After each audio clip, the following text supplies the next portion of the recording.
पश्चिम बंगाल में उम्मीदवारों के नाम तय करने के लिए आज बीजेपी में बैठकों का दौर चल रहा है और बीजेपी पहले दो दौर के चुनाव के लिए प्रत्याशियों पर चर्चा कर रही है। आज बीजेपी 60 उम्मीदवारों के नाम तय कर सकती है।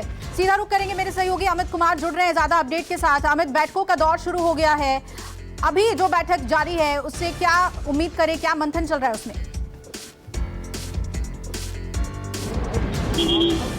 देखिए, कल देर रात को जो बंगाल बीजेपी के वरिष्ठ नेता है वो दिल्ली पहुंचे थे और रात में ही करीब 2 बजे तक जेपी नड्डा के साथ वो लोग बैठे थे।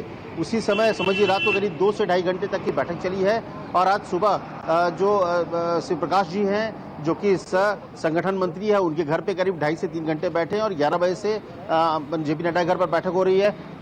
यहाँ पर गृह मंत्री अमित शाह भी हैं और पूरे जो कोर ग्रुप है बंगाल की वो है। जो पहले 2 फेज के चुनाव है जो कि जंगल महल का इलाका है और इसके अलावा जो पुरुलिया बांकुड़ा वो सब जो इलाका झारग्राम 24 परगना जो है वो वहाँ के इलाके की बात हो रही है। वहाँ पर मतदान होना है।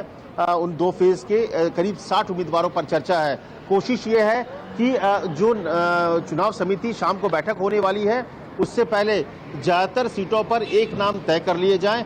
कुछ ऐसी सीटें हैं क्योंकि शुभेंदु अधिकारी के आने के बाद जो 2 लोकसभा क्षेत्र है जहां जो कांति और एक तुलोट करके जगह है जहां से उसके पिताजी और एक भाई सांसद हैं, वहां पर जो शुभेंदु के आने के बाद जो टीएमसी के कार्यकर्ता जो शामिल किए गए हैं और बीजेपी के जो कुछ उम्मीदवार हैं उनको लेकर थोड़ी सी बातचीत हो रही है कि वहां पर कैसे सामंजस्य बैठाया जाए। इसके अलावा पूरी कोशिश है कि एक नाम लेकर ही चुनाव समिति में जाए। मुश्किल से आधे दर्जन के करीब सीट ऐसी है, आधे दर्जन से करीब 10 के लगभग सीटें ऐसी हैं जहां पर सहमति बनानी जरूरी है और जहां पर टीएमसी के पुराने उम्मीदवार और बीजेपी के कार्यकर्ता के बीच में जबरदस्त आप कह सकते हैं कि टक्कर है। तो कुल मिला के आज जो चुनाव समिति है उससे पहले एक बड़ी बैठक नड्डा के घर पर हो रही है जिसमें अमित शाह मौजूद हैं और कोशिश है कि 2 फेज के जो 60 लगभग सीटें हैं उसका नाम लगभग तय कर लिया जाए। उम्मीदवारों के नाम का ऐलान 6 या 7 संभावना है कि 7 तारीख को किया जाएगा, लेकिन आज ये बैठक महत्वपूर्ण है। इसके बाद